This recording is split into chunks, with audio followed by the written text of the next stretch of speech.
Welcome to the realm of magic and mystery, classic horror and sci-fi. You are now entering the House of the Unusual podcast with your hosts, Eddie and Joe. Welcome all you cool ghouls and friendly fiends to the House of the Unusual podcast. I'm your host, Joe Pavlansky, and with me as always are my two great buddies, Eddie Guevara and Chuck Caputo. All right. Gentlemen, welcome. Thank you. Awesome. So, hey, I don't know about you guys, but we got some crazy weather going on here in Northeast Ohio. It's raining right now pretty hard, so maybe in the background you could hear it hitting against my roof, and supposed to change to snow in the summer, and I'm sure you'll be getting it soon, Chuck, there in Western PA, and probably Eddie later in the week. Wait, Joe, you mean to say it doesn't always rain by your house? I thought it always rained on your house. 99% of the time. A couple years ago when I looked, I read an article. It was like Northeast Ohio is the number 2 gloomiest area in the United States, Seattle, Washington. Well, that's where you live there, right? I mean, Crypt of Classic needs a gloomy setting. Yeah, we can't have too much sun out here, man. That's why, you gotta love it, man. So I tell you what, so far so good over here, Joe. We're supposed to get freezing rain tomorrow, so we'll see. We'll see what happens. But they had a good day today in Punxsutawney. Wow, unbelievable! It was the hottest I've seen it in a long time. I think on a previous podcast we talked about Sherry and I was at Punxsutawney, and it was freezing. It was like 5 degrees with the wind chill factor.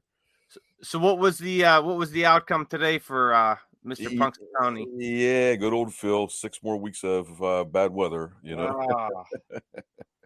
I seen a headline briefly yesterday that there was one groundhog that died, and I thought it was Punxsutawney Phil. And I looked at the article, and it was, I can't remember exactly where it was at, but I said, "Oh man, that I don't know what does that bring? Like 6 more." That got to bring something bad if he comes out and he just dies or something. And that's that's got to be bad. And that's what? The end of the world.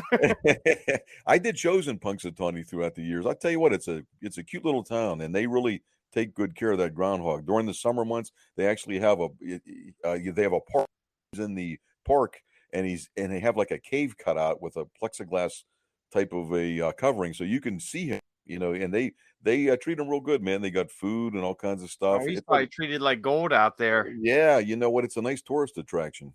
Yeah, that would be pretty cool. I'd love to visit out there, just kind of like that old world style, village. It's still just a small town that's Yeah, definitely looks 100 years old. I tell you what, there's a few of those going into, just real briefly, when I go into PA up to Allegheny Forest, and you go through towns like Oil City and Franklin, and they're just kind of like still like that throwback of turn of the century, 1900s, and it's absolutely beautiful. Absolutely. You know what, you mentioned Franklin. I've done many county fairs out there for the Franklin County Fair. It's a really cool little town. Yeah, it is like stepping back into the past, and the people are so nice. You know what?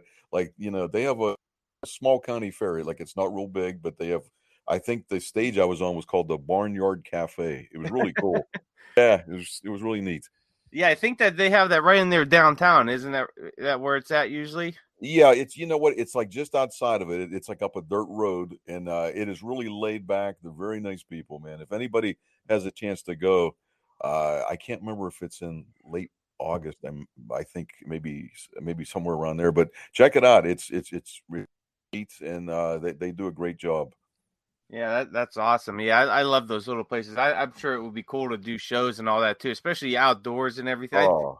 I always think outdoor show would be nicer than indoors, unless, and I've always thought that this would be cool to do a show with just all by candlelight, how they used to do in like the old theaters. Yeah, that would be cool. What's funny is I was just listening to another podcast earlier, and they were talking about Stanley Kubrick and some of his films.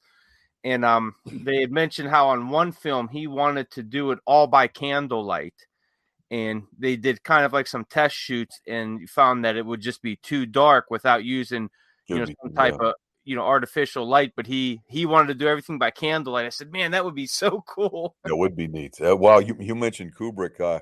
Wow, the one movie that stands out that I watched many years ago. Haven't seen it for a few years. A Clockwork Orange. Wow. Oh, I haven't seen that in decades. That's a crazy movie, man. Yeah.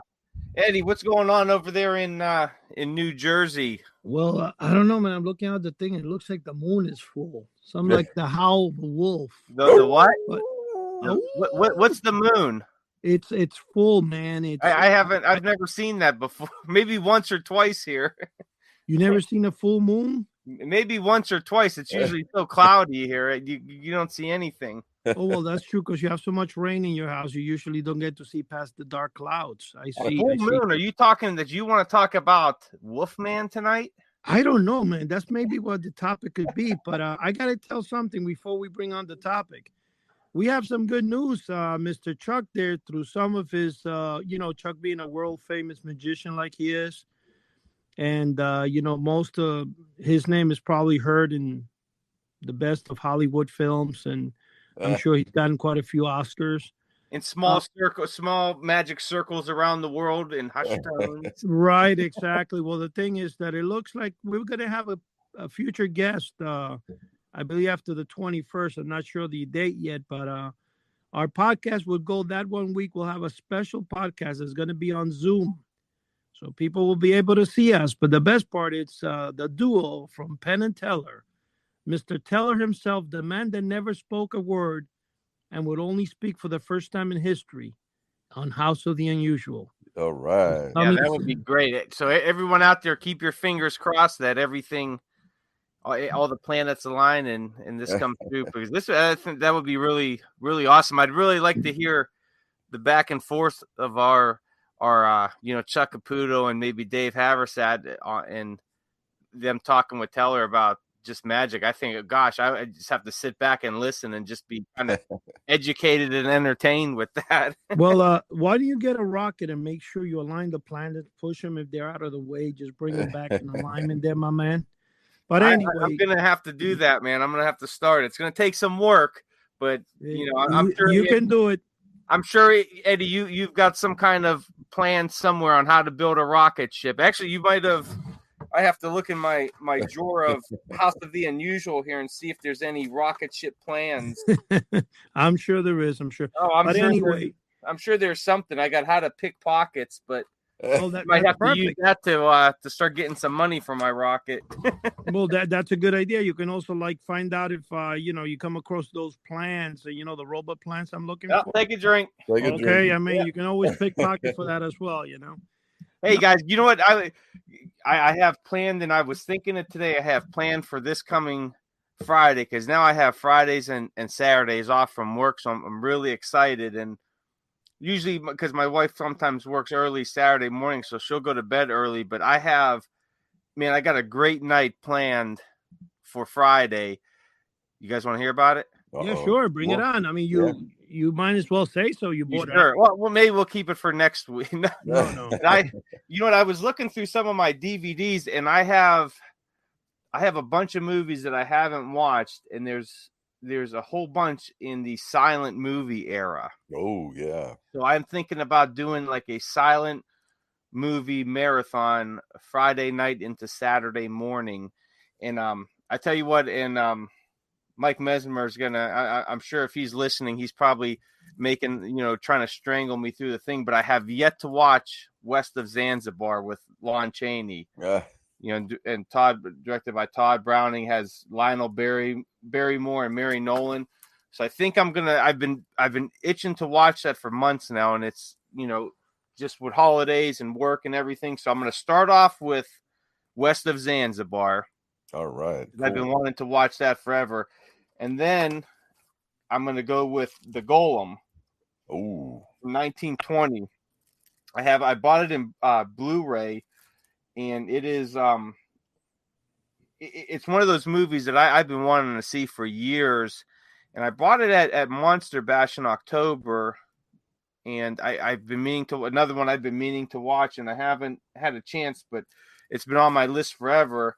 And then I got a few other Lon Chaney ones, so I think it's going to be a bunch of Lon Chaney movies that night. But I'm thinking about Mr. Wu, definitely The Unholy Three from 1930. And also the 1925 one. I'll probably end up doing both of those, and then Laugh Clown Laugh.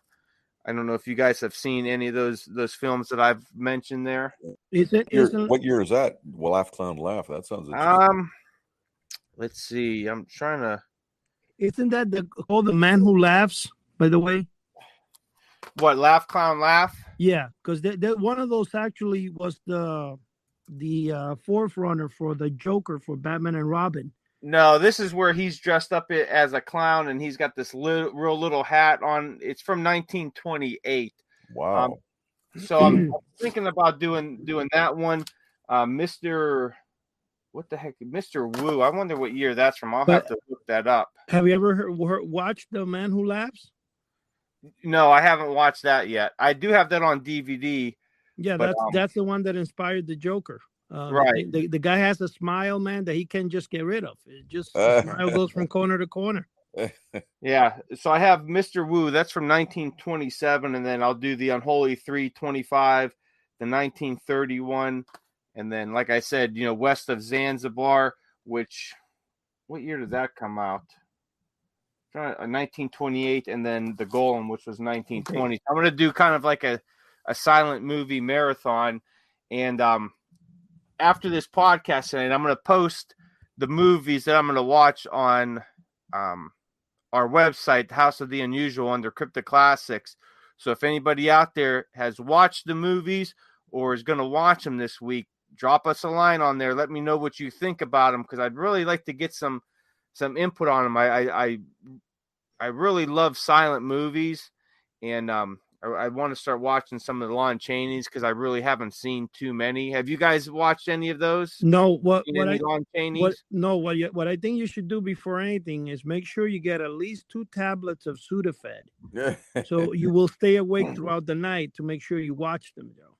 Oh, I'll be fine. I tell you what, there's I know some people out there have trouble with silent movies and all that, but I never have. Years of maybe 2 years ago, I did an article on and we'll talk about this because we'll transition into what we're going to talk about, werewolves and all that. But years ago, maybe about 5 years ago, when I had Instagram, this lady turned me on to the silent movie, and it was called Wolfblood 1925. And I had never seen it, and I kind of put it off. So a couple of years back, Scary Monsters wanted to do a all werewolf edition, issue. So I said, man, this will be perfect. I said, let me check out this movie. So I did a little research online, and I found a lot of conflicting information on the movie. Most of it had to do with when it premiered. A lot of people had the dates and the month wrong, but the year was still 1925. But I'm just going to read real quick here, and my introduction that I had for the article about the movie, and I tell you, it's very interesting, and I hope you guys out there will want to watch this. You can find it on YouTube. That's where I watched it, and it's a great silent movie. Now I'll explain to you why here. But so Wolfblood, which is it's all one word. The original one was just one word, just Wolfblood. It's also known as Wolfblood, A Tale of the Forest. It's a 1925 silent film, and it's the earliest surviving werewolf movie known to exist. Wow. So that's fantastic in and of itself. So the film was produced by Ryan Brothers Production and distributed by Lee Bradford Corporation in early 1925. So many records state that the movie was released on December 16th, 1925. Which that I believe is the Wikipedia one, while others claim July 16th, 1925, which I believe is IMBD or vice versa, however those be, that it was first introduced into theaters. So after checking through many databases, I was able to actually find an article that was dated Monday, May 11th, 1925 in the Morning Post from Camden, New Jersey, which I believe that's close to, to Eddie out there. So thank you, New Jerseyans. The article was stated that Wolfblood, and they actually had it separated, wolf and blood as 2 words, would be the main attraction on Tuesday, which was May 12th. So actually, I found an earlier date than what everyone had. However, I believe that the movie premiered earlier in the year due to being low budget and didn't really make the newspapers, but I didn't find anything to really corroborate that. Several articles that same year also mentioned the movie as Wolf Blood, with the two words separated, or Wolf Blood as one word, with both being used interchangeably for the same picture. However, the original one is Wolf Blood, all one word. So I thought that was really, interesting that a lot of these, and I always caution people out there when you're using IMDb or Wikipedia that a lot of that information isn't always accurate. So make sure you check your sources.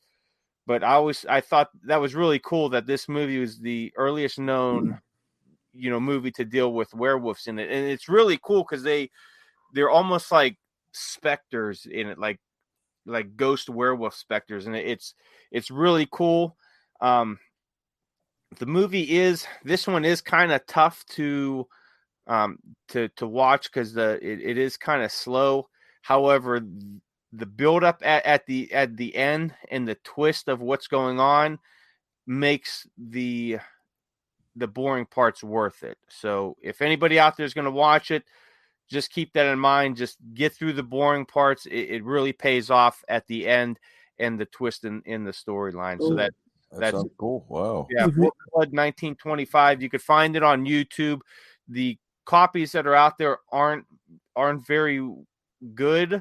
I don't know if there was ever a restoration done on it on a Blu-ray or anything, but it's a great movie, and just that piece of history, is also fantastic. Let me ask you a question really quick. So if you said it's 1925, and can you watch the first 10 minutes and then fast forward to the end and then enjoy and say that was the best movie I ever watched?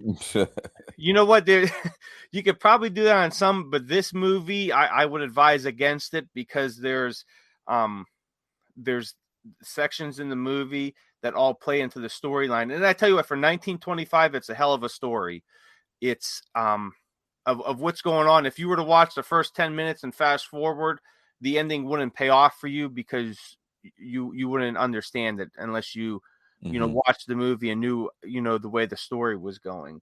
No, cool. Yeah, I know some movies you could do that and skip over the good parts, but if you really want to get the most out of it, I would definitely watch the whole movie. And it's not that I don't know how long it is. I have to check. It's not that long either. So it's fairly short, like most silent films, unless you're watching what is that? What's the one with the robot? That one's over like 2 hours. Metropolis. Yeah. Well, but yeah, I'm gonna check real quick here on how long the. I'm going to tell you something. You guys would probably 67 minutes. How much? 67 minutes. So hour 7 minutes. Okay. You guys might like this. Way back in the day, there was a guy that he kind of passed away. He was one of the members of Universal Monster Army. Phenomenal person. I got very close to him, and he used to do the Bigfoot stuff. I forgot the name he used in Universal Monster Army. In fact, I don't even think I'm going to say it. But anyway, the thing is that he had bought the original. He's the one that actually showed me what Honor House would send when you order the 6-foot Dracula, because they always had a thing that you can also get the Wolfman. So for many years, I went looking for a poster. In fact, Jim, my friend, he helped me search for this for many, many years. And I'm like, I don't think they ever made a 6-foot Lon Chaney poster like they did with the Frankenstein and the Dracula, but I don't understand. Honor House is advertising it. So then one day, this gentleman from Universal Monster Army had actually sent away for it. And he goes, this is what they sent me. And I realized then, knowing Honor House and having been to the Honor House company like 5 times when I was younger, that Honor House had a way of tricking the person into reading something, and then they would send them whatever they felt. And when they meant by life size, it was that they sent you a life size headshot of the Wolfman.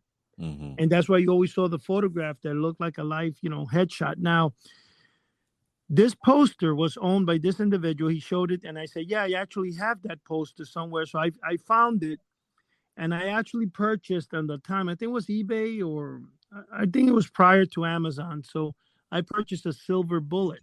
Now it's made of real silver. It's a bullet, but actually not a firing bullet. And I put it underneath in a shadow box with the poster. And I know that that's what made Joe want to speak about Wolfmans tonight when he thought about that poster I own. Hey, Eddie, I got a question. Now, you said they only did just a headshot of the Wolfman? Yeah, what they did is so it was a 6-foot headshot, or was it no. They just sent you I think it was 22 by 24 or 20 by 24 poster of the Wolfman. Okay. But it said, when you looked at the ad, if you read any comic book, it'll have the 6-foot Dracula, and then it'll say Frankenstein, and also let you choose the Wolfman. But what they meant by now, did anybody ever do a complete, body poster like 6 foot like the rest of them, like Dracula and Frankenstein? The only one that ever did was actually me, House of the Unusual. I tried it back in the early days of eBay. I actually have to, seek it out. I did make a 6-foot poster of it. It was really nice. But of course, people went crazy for the 6-foot Frankenstein and Dracula when I introduced it to the public. And at that time, I had to sell them in black and white. And they were selling like crazy. I was selling several hundred a year.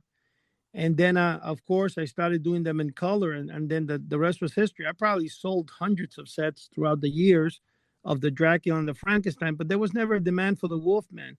I was always questioned as to what it was. But I wasn't 100% at that time what Honor House had sent you. When this guy from Universal Monster Army, my friend, showed me, he said, Eddie, this is what I ordered. This is what I got. He had the original envelope, everything. I said, oh my gosh, that's exactly how, they used to like basically trick people thinking they were going to get the full life-size thing, when there was really, there's never been a 6-foot Wolfman, if what I'm trying to say. Then the other thing that was very interesting too, based on that particular thing, is that, Honor House, when they sold that, they also used to a lot of times advertise products. Like, say, for example, you would buy the Polaris sub, and if they didn't have any in stock, they send you the submarine, for example. I'm sorry, the tank. Or you would get something else to improvise what you ordered. And their hope was that you wouldn't send it back anyway, By the time you sent it back, it will cost you more than right. Even though this is funny, the shipping cost of the 6-foot submarine, like in 1970, was like $1.59. That's amazing. And, wow. That's just what the cost was. Oh, it would have been a ridiculous amount. Now, I mean, shipping, just for small little items that's not media mail, goes for crazy amounts. I can only imagine how much that would cost. Probably close to $80 or so. Oh, I wouldn't doubt it. Sure. No, not that much. But you pay about something like for the submarine, you will pay about at least $25 to $35. Yeah. If you send it priority. I don't know, man, because I tell you what, I've sent small stuff that didn't weigh much, and they're like, oh, $40, $50, $60. I'm like, you got to be kidding me. Joe, I send out hundreds of stuff a year, so I know kind of the prices. Well, that's because you shake them down for section racket. Well, no, there are ways to send. I mean, if you do, depending what there's what they call, back in the old days, you had first class, second class, third class, and fourth, which was called bulk mail. Right. Third class, anything you send third class, you could send for like 50 pounds for like $20-$30. Mm-hmm. Now that's called priority select, I think it is. And but the thing is, anytime you're sending books, anytime you're sending video games, you use media mail. Oh yeah, media mail. And that's super cheap. Yeah. So, hey, what I wanted to ask you guys too, we're talking about werewolf movies and all that. What's your guys' favorite werewolf movie of all time? Ooh, I tell you, the one that comes to mind. I loved it in high school. And I think that was 1981. That was cool. Okay, wow. Yeah, I that was definitely good. I thought you were going to go with the original one at first. Yeah, right. No, I'll tell you what, that put me up, because you know what, the guy that acted in there, Michael Naughton, I believe his name was. I was familiar with him from different sitcoms and everything, and the technique that they used to make the werewolf face grow and everything, that was when they would get the rubber, and I think they would inject they would inject either the fluid or the water, water to make it expand. So that was something that they were experimenting with. Around the same time, the remake of The Thing with Kurt Russell came out, and that was the same principle they used. That just flipped me out, man, because the way the face would grow, Oh yeah. like they didn't cut the camera, and it was unbelievable. I tell you, that was a creepy movie. I mean, just the you had that over the top 80s, special effects of gore and everything. But I thought that was a creepy movie. I remember, I think I saw it in the late 90s first. I'm like, wow, this is great. Yeah, that was real popular when I was in like 11th grade, something like that. And then as far as comedy goes, Porky's was popular. When I was in like high school, everybody asked, "Hey, did you watch Porky's? Did you see Porky's?" For some reason, that swept our high school back in 1981, 1982. Nice. What about you, Eddie? What's your favorite werewolf? It's kind of funny, but it's Abbott and Costello meet Frankenstein, because that's where I see the werewolf the most. That's when I was actually introduced to the Wolfman through that movie, even though it's not really about the Wolfman. I love that movie. I love the part where Tablet, or the original, because of course they used the original guys, and yeah, Chuck. That's the best movie out there, basically. Yeah, it is. But the part where he goes to Wilbur, which is about to be Costello, he goes, Costello, this is Lon Chaney Jr. When the moon comes out, I turn into a wolf. And he goes, when the moon comes out, I turn into a wolf myself.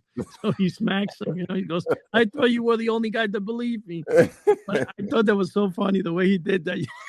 That was hilarious. Oh, yeah. Man. So, but I saw the original, there was a remake of The Wolfman. I don't know if you guys remember this, about 5-6 years ago. Have you guys seen that one, the new one? No, I can't watch it. I got to tell you, the new one is not as bad as you would think.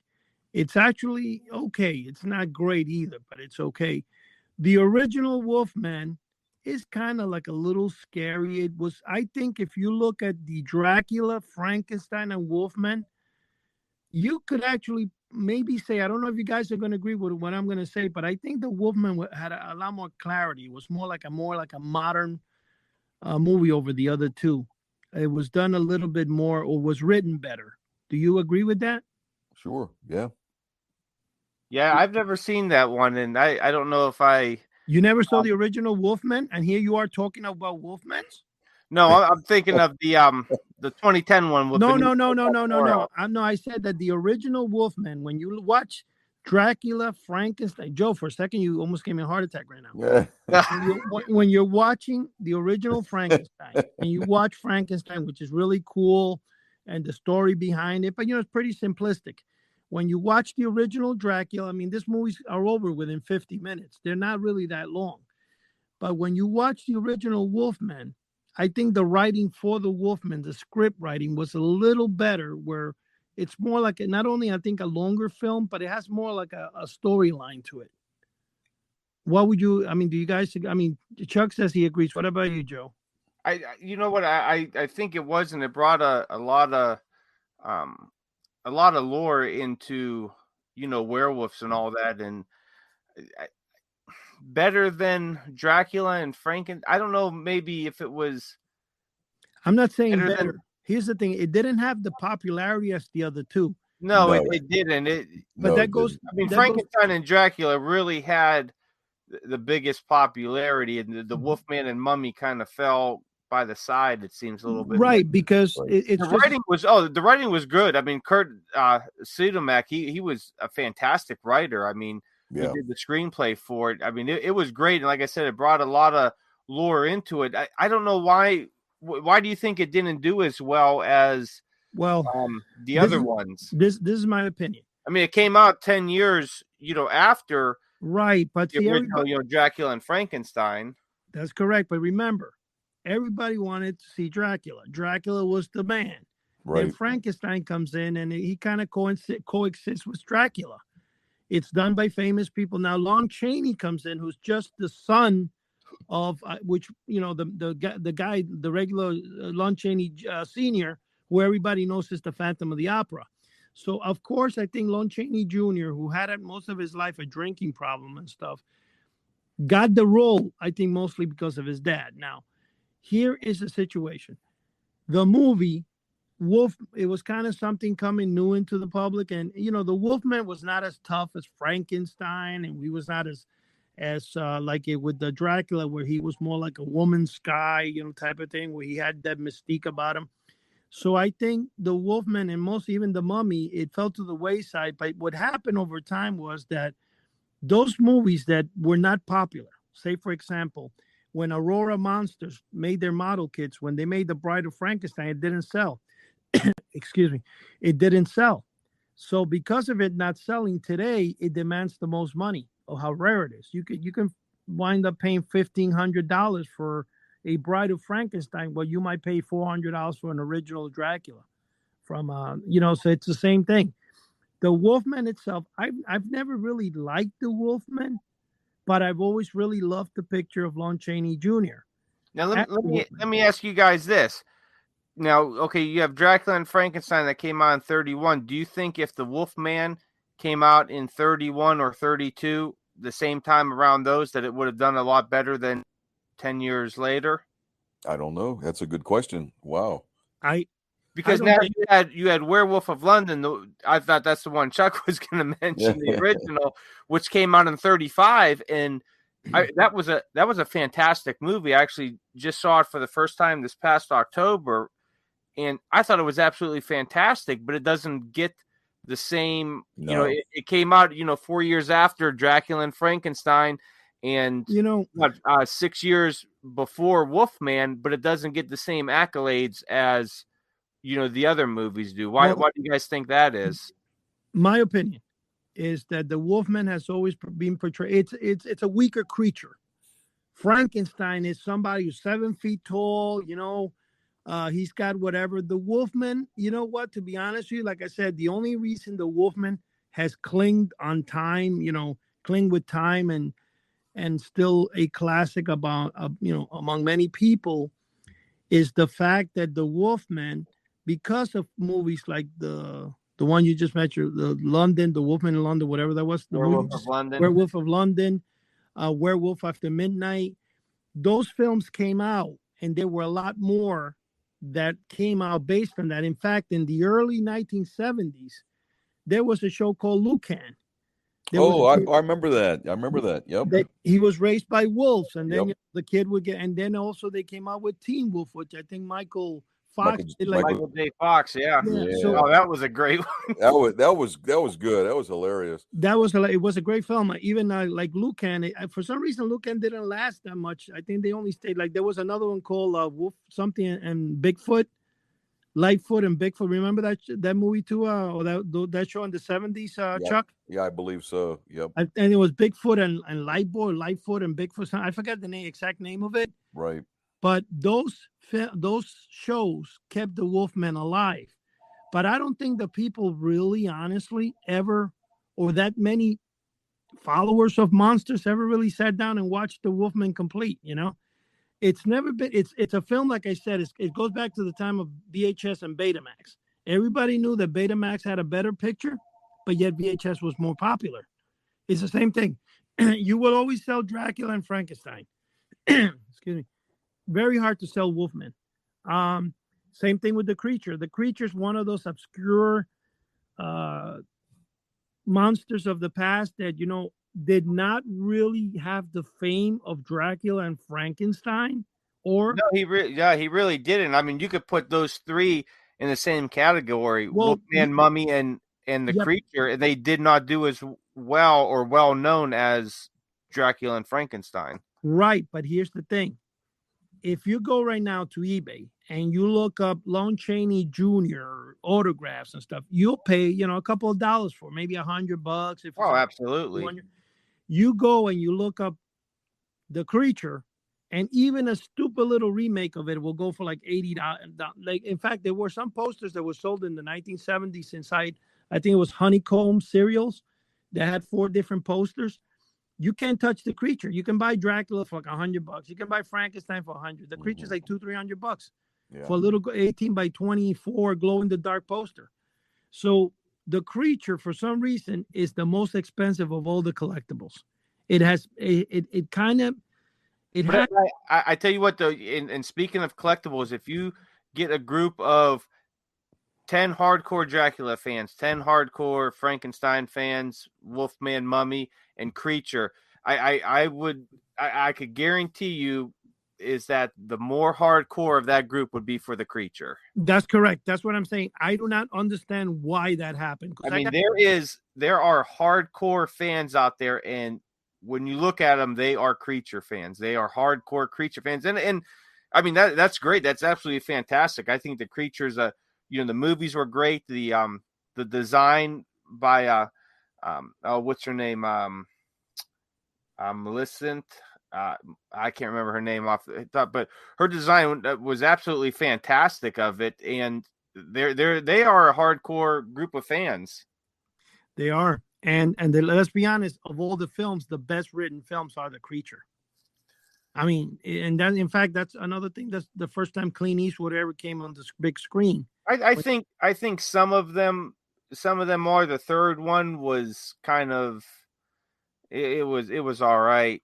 No, I understand. Yeah, the first one I'm talking about. The first one's phenomenal. The second, the third, I can see where you're coming from. Real quick, I wanted to make sure that she gets the proper credit here. Millicent Patrick was the designer of the Creature. Oh, she was a Disney animator. I want to make sure she gets the proper credit because she did an absolute fantastic job. And I tell you what, if you guys search her name out there under images, she's a very attractive lady, and there's tons of photos of her drawing the Creature, painting the Creature, designing it, and it's a great piece of history to look and see who had, because when you talk about the Creature from the Black Lagoon, you get the same people, but a lot of times we kind of forget the behind the scenes people that actually do the designs, and that's what a lot of us really attracted to the movies for, is not only the story, but the designs of these monsters. Same with the Wolfman. I mean, absolutely fantastic.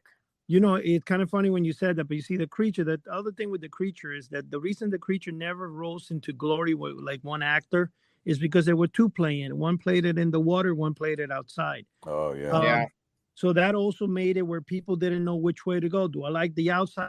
Do you like, and the other thing that's kind of funny is like when you go to Chile, when you go to these conventions and you have all these people together, like, the son of Bela Lugosi, Sarah Karloff and stuff. For some reason, Sarah has the biggest line. And then for some reason, Dracula comes in second whenever. But when Lon Chaney family, I think like the great grandson or something, appears in those shows, there's hardly a line for some reason, Isn't it something? And which is bizarre. Yet in the histories, in the annals of history, I guess Hollywood has always wanted to keep the Wolfman alive. And they've always, and I think the Abbott and Costello trilogy, like the monsters and stuff, that might be, not trilogy, because they didn't have a trilogy on that, but I'm saying they had, they had Meet the Mummy, Meet Frankenstein. But I think overall, today, like you said, die hardcore fans are the Creature. Now, here's the way it looks. When you sell to an audience, and I've said this before, but I could say this because I actually have the evidence to back it up. When I sell on Etsy, and back in the day, I used to sell a lot on Etsy, which is mostly predominantly a female audience. You will see me sell, let's put, you'll sell for the month, let's say 49 Draculas and 36 Frankensteins. Again, the females prefer Dracula over Frankenstein. Oh, you still have that seductiveness of Dracula. That's right. But I tell you what, Eddie, like you alluded to earlier, is that my favorite iteration of the werewolf was from Abbott and Costello Meet Frankenstein. I think he was portrayed the best in that one, and that's what made me watch the original film. Yeah, that was the same way. If that was a great one. Yeah, but if you send Dracula, say you sell on eBay the same thing. 100 Frankensteins and 40 Draculas, because males prefer the Frankenstein monster, which is my favorite as well. But you know what? The Wolfman, I got to be honest with you, very few things. And there's a lot of things that sell from the original Wolfman. But I don't recall too many people, buying the Wolfman, which is, it's sad because it is. Yeah. You don't hear many people say, yeah, my favorite universal monster is the Wolfman or the Mummy. But you'll hear the other three. Yeah, you don't. even for that much, the Invisible Man, you don't really hear much that's about right. that one. Oh no, never. Which I think those movies were fantastic in themselves, and I don't really care for the newer ones, but the original ones were great. But you don't. That might be the last one that you hear about. And it's a good film, The Invisible. Overall. Oh, they all are. They fantastic. Let's say The Hunchback of Notre Dame, The Invisible Man, the Dr. Jekyll and Mr. Hyde. Those are really just remembered in history through model kits and stuff. But I got to be honest with you, even though the films were good, they're not famous at all. I mean, good luck trying to sell an original Dr. Jekyll and Mr. Hyde model kit from Aurora. You probably get it for $50 because people just don't buy it. No, they don't buy it. Well, that's pretty weird that there's, and what I hope doesn't happen is that people don't kind of, get tunnel vision for their favorite character. And, I hope people branch out to these smaller, characters like you mentioned, Dr. Jekyll, Mr. Hyde, the Hunchback. Movies, like I said, the Golem, is a big part of movie history. And shame on me for not having to watch it yet. But, even these Lon Chaney movies are a huge part of movie history. But, they're not well known. And even in a lot of, circles, monster circles and monster kiddom and all that, I don't think many people have watched The Silence just because, like we talked about earlier, people say, oh, silent movies, I'm going to need to take a lot of coffee to stay awake from those. But, actually some of them are very good and will keep your, like if anybody's watched, which, and I have to admit, going into Metropolis, I said, man, because the version I watched, I think was 2 hours and 12 minutes. Mm-hmm. And I said, man, this is going to be tough, an over 2 hour silent film. And next thing I know, the movie was over. Yeah. It went by so quick. It was so fantastic and it kept your attention. And yeah, a lot of them are rough, but you could watch, talkie movies that are, you're 5 minutes into it and you're like, okay, this is boring, Oh, absolutely. Wow. It all depends on the movie, that, the casting, the set, the special effects, and most importantly, the storyline, Oh, yeah. The thing that flipped me out about Frankenstein's monster, I think I brought this up before. I was shocked. You know what? Like once I actually read the book by Mary Shelley, you know what? The monster was very intelligent in the book. I mean, he read poetry and everything. I mean, he was very intelligent. They opted to make him, not so in the actual movies. Just but did Chuck, didn't he get the abnormal brain from Young Frankenstein? Maybe one. Now, one thing, because I need to hear Chuck's opinion on this, but I was going to say, Joe, for you to be able, since you kind of fell to the wayside and haven't watched those famous films, which kind of shocking the audience out there. I heard somebody text right now that they said, may the fleece of 1,000 camels attack your pubic hair. They said for doing that. So I guess that will keep you awake during the night if the curse comes through. I guess, but I have to tell you, Chuck, is that I tried reading, Mary Shelley's Frankenstein, and I got like 30 pages in, and I said, you know what, I can't do it. Oh, yeah. Neither can I, man.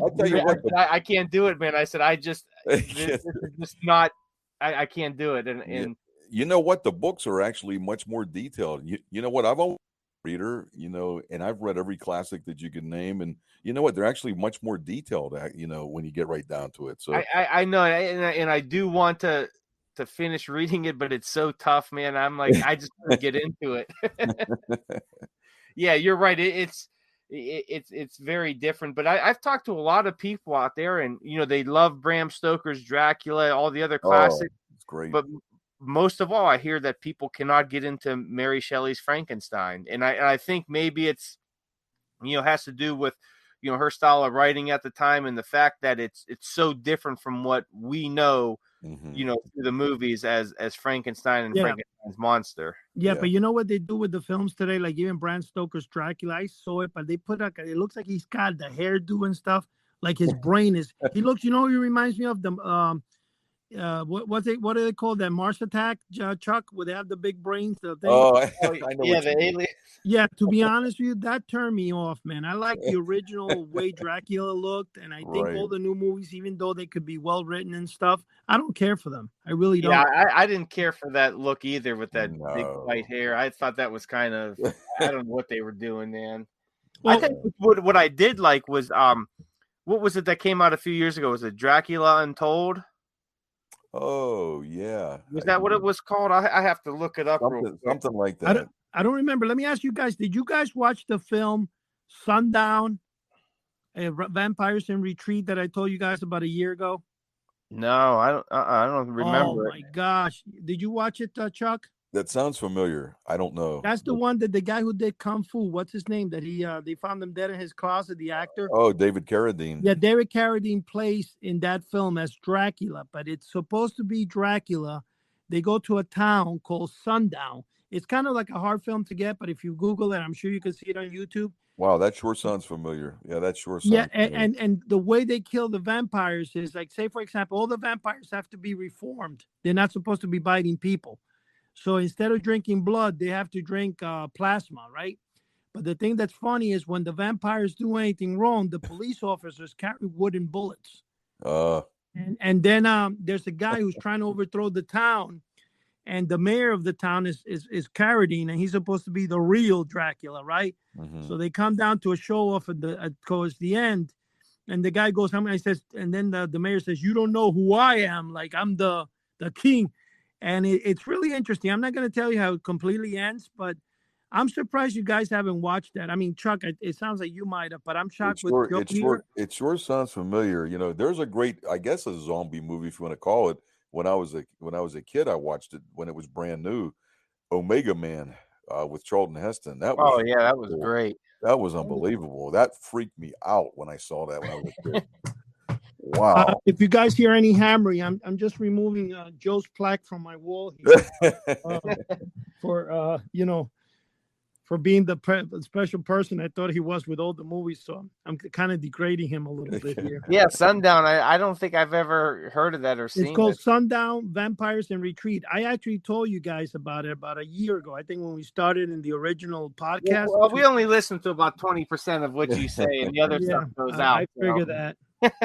But yeah, we need to watch. In fact, that's my challenge. For the next time we come on, we should see if we all watch Vampires in Retreat. It's Sundown. Now, there's also a movie that was made, Sundown, that has nothing to do with vampires. So when you look it up, you might get Sundown, which is a murder mystery. I forgot what the heck it was about. But you have to put Sundown with John Carradine, Vampires in Retreat. I'm looking at it now. David Carradine, and it came out in 89. 89, that's correct. Okay. Yeah, I'm gonna have to check this out. I'm gonna tell you what. I'm looking at the poster, and the poster looks really familiar. But I don't know if I've seen this. It came out in 89, so there's a chance I may have seen it in the early 90s. Because at that time, I was renting a lot of VHS tapes from my buddy's store, and they were all horror stuff. So I may have seen it at that time and don't remember it. I think the funniest. I'm gonna check it out again, though. The funniest that I was talking to my buddy Jim about and everything. The funniest one that I bought when I was young, or when I first got married, was called Dracula Sucks. Whoa! I thought it was a movie based about Dracula, but it's totally it's close to being like porn more than anything. Oh yeah, I'm sure you bought that on, or you rented it on accident. No, because it's. Oh, honey, this is an accident. I thought it was a horror movie. But it's so funny that it came out, and it is. It's actually a Dracula vampire, but I'm not going to say what he's doing. But it's called Dracula Sucks, and it's a hilarious film. Well, I think the title says it all of what he's doing. Yeah, that doesn't sound good. I tell you, doesn't sound like in our realm of movies, Eddie. But hey, you. No, I wouldn't recommend. I hope your wife's not listening. I wouldn't. But it was kind of funny though, because there were a lot of films that came out. But I got to tell you something. Werewolf in London, those films are all pretty good. But Werewolf in London kind of reminds me of Jack the Ripper. For some reason, the film itself, and you know how he's jumping around the roofs and stuff like that. Yeah. I I could say I watched it, but I could say I probably won't watch it again, kind of thing. Even though it was good, I hate it. If I think that's one of the famous Monsters magazine cover that has Werewolf of London or something in it. I think the artwork is really kind of horrible. I'm really kind of, when it comes to the Wolfman and stuff, to me, for some reason, it has to be Lon Chaney. Otherwise, it's not a Wolfman. Yeah, definitely. The new, definitely Lon Chaney's my Yeah. Wolfman. yeah, the new Wolfman was pretty decent, but I mean, the new Dracula films, there was also back in the days, they had one called Blackula. They had one called what was the name of the other one? And they were pretty scary. The one that this guy did, what's his name? Lee something, 79 Dracula. Oh, Christopher Lee. Yeah, you know what? He's a scary guy. He really looks. Yeah, scary, he looked really good. Yeah, but really I cool. hate him as Dracula. Like Yeah. I didn't enjoy. I think because I was afraid of it as a kid. I don't know. I don't like him as Dracula. Yeah. In fact, I thought he played a good Dracula, but I think that they didn't really use him to his potential, because I mean he's a great actor. He's a very good actor. Yeah. I think that they kind of, he didn't have many speaking roles and all that, and I think he could have been used a lot better. Yeah, the guy that looked pretty cool as Dracula, Jack Palance. Do you remember him, Jack Palance? He looked really cool as Dracula. He hosted Ripley's Believe It or Not back in oh yeah, that's right. What about the funny Dracula movie, Love at First Bite? Remember that movie? Oh yeah, with Jim. Was that with Jim Carrey? No, Love at First Bite was what's his name? The guy that looks like he has a tan all the time. Oh, George Hamilton. George Hamilton played it. That was a really good film. I remember that. I think that's one of my that I enjoyed. The new Dracula stuff, and then there was also the Dracula that and I'm sure a lot of you guys have seen it too. Gosh, what was the name of that actor? Oh gosh, today I'm not remembering actors too much, but anyway, Dracula. That one I just mentioned with George Hamilton, Love at First Bite. That was good. That made a hit. That was a big time movie. Yeah. And the girl that played in there, the female Dracula, she was really phenomenal too. Oh no, I'm sorry, the girl. I confused that. There was another one called the guy who played Kramer, the funny guy in Kramer. Oh, right. Michael Richards. Michael Richards. Yeah. Yeah, Michael. He played it. It was called Transylvania 5000. Oh, that was good. I love that. That film was phenomenal, man. I loved it, and I loved the girl that played in there too, the vampire, a female. I had a crush on her, man. That was really that was a good one. Gosh, I haven't seen that one in a long time. That goes back to the mid '80s, I think. Yeah, 85. Yeah. Well, that same guy Michael also made another one. That this is not a monster film, but it was called Young Doctors in Love, where he played a mafioso. And he was trying to kill the Godfather, and if you never saw that film, Joe, you should see it. Which one? What's it called? Young Doctors in Love, and that's the first time I ever saw that guy Michael as an actor. And Chuck, did you see that movie, Young Doctors in Love? No. Oh, it's hilarious. I'll check it out. You'll like it. Michael played a mafioso guy, and so the Godfather gets hurt, and he goes to a hospital. So he's trying to kill him. And no matter what he does, it just turns against him. Mm-hmm, mm-hmm. And there's one scene there that this guy, if I'm correct, his name is Michael, correct? Michael, is that his name? Michael Richards? Michael Richards. Yeah, Michael Richards is in a bed and he's all filled with stuff, and he thinks he's got the Godfather almost killed. So he always has to laugh. He goes like, right. And he's gonna light up a cigarette, and then it says oxygen, and he blows up. Everything in that movie happens to him. Hey, now, would you, going back to the our Wolfman topic, if you could pick anybody throughout cinema history, who would you put as Wolfman besides Lon Chaney Jr.? Like, if you just had someone that you would like to see in that role in a movie. There's none. I don't think I have any. Yeah, I'm drawing a blank here. I can't think of anybody. Wow. I think I would really like to see, Lon Chaney Jr.'s dad, Lon Chaney. Sure. Yeah. I think that would be, fantastic. And I would like to see, him doing his own makeup for it, just to see how his take would be on the Wolfman. That would be cool. Be able to do it. I don't know about that, Joe, because, everybody has their, like, for example, the Phantom of the Opera, you can't put a better face on the Phantom. He's like number one. Yeah, Even that the black and face. white, Woo. yeah, that face is. But I don't think if you put that face to the Wolfman, it would still look the same. I think Well, no, we're not talking. I'm saying I would like to see his version of it. I would like to see Right. what he looks as the Wolfman, and I'd like to see his take on it, doing his own makeup and how he would, portray it, whether it be in a silent film or a talkie. I think that would be interesting. Wait, I got a question for you guys. Just like you said, the Wolfman. Okay, what do you guys compare when it comes to comparing? Because this is a problem for a lot of people. Glenn Strange to Boris Karloff, and which one do you prefer? Oh, definitely Karloff. I'm not a fan of Glenn Strange's Frankenstein monster. But in Abbott and Costello, the Frankenstein monster played by Glenn Strange is phenomenal. In fact, sure. Yeah, oh yeah, he's good in there, but I'm not a, it's not something that I go to. It has to be Karloff for me. No, I think. Yeah, there's his style was unbelievable. It was unreal. That was a blast when we talked to Sarah Karloff. I really felt blessed. Yeah, that was a good time talking. I hope you didn't tell Sarah that, Eddie. No. To me, no. Like I said, I was just wondering how people. I wanted your reaction on that, but I got to tell you what. I never realized there was a difference between the Karloff monster growing up and the Strange. I thought it was the same person. Yeah. Later on, I realized now you can't, like the Karloff when he's coming out through the entrance. That's you can never reproduce that photograph by any means, by anyone. The Glenn Strange does have a unique, I guess, because of Abbott and Costello, demand in the the collector sector where they pay a lot for his image and stuff. Boris Karloff, though, what made Boris Karloff so popular was not just that he played the good Frankenstein monster. He played everything fantastic. Remember, he's the mummy. He's also the face behind the Tales of Tales and Tales from the Vine. All those. Karloff is just in generally a great actor with faces all over the world, Yeah, you're right. So that's the story. That's why he's got more fame. As the Frankenstein, though, when he's coming out, it's the best Frankenstein period. Yeah. Yeah, I mean, Glenn Strange did a good job with Frankenstein, but I don't think there's really, comparison with. Oh, no, you can't compare. Karloff. Yeah, I mean, it's still good though. I mean, I love all the Frankenstein movies. I tell you what, I love.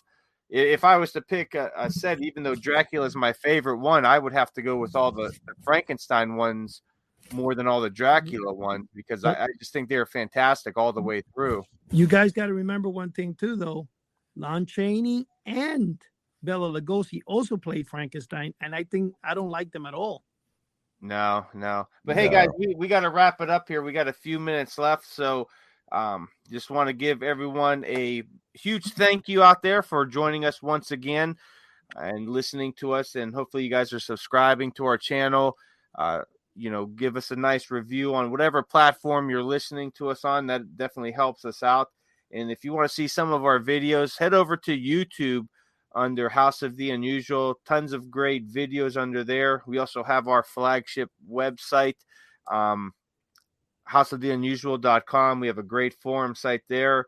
And we have our magic kits on Etsy. It's under House of the Unusual, all one word. Just type that in the search and you'll see our magic kits that are for sale up there. They're absolutely fantastic, done by Chuck Caputo and Eddie. Just a great job on those. So make sure you guys are checking us out and, hit us up on your favorite platforms. YouTube, definitely subscribe to us, leave us some comments because that whole algorithm thing, that definitely helps us out on there. And we're trying to build up to over 1,000 subscribers on YouTube this year. And we're getting, closer and closer, but let's rocket it, ahead so that we could start getting out there a lot more. And that's pretty much all that I got for us. So everyone stay safe out there. And once again, thank you for joining us. I also got to say for people out there, here's a man who wanted to talk about Wolfmans and stuff and never saw the original Werewolf. Yeah, right. I would have to. I'd have to retire from doing this. I've never seen that one. I think my wife would divorce me if I never seen it. Well, hey guys, great conversation on the Wolfman, and thanks again for joining us. And God bless, guys. Take care. Right. Thanks a lot. Everyone next week. God bless. Bye bye.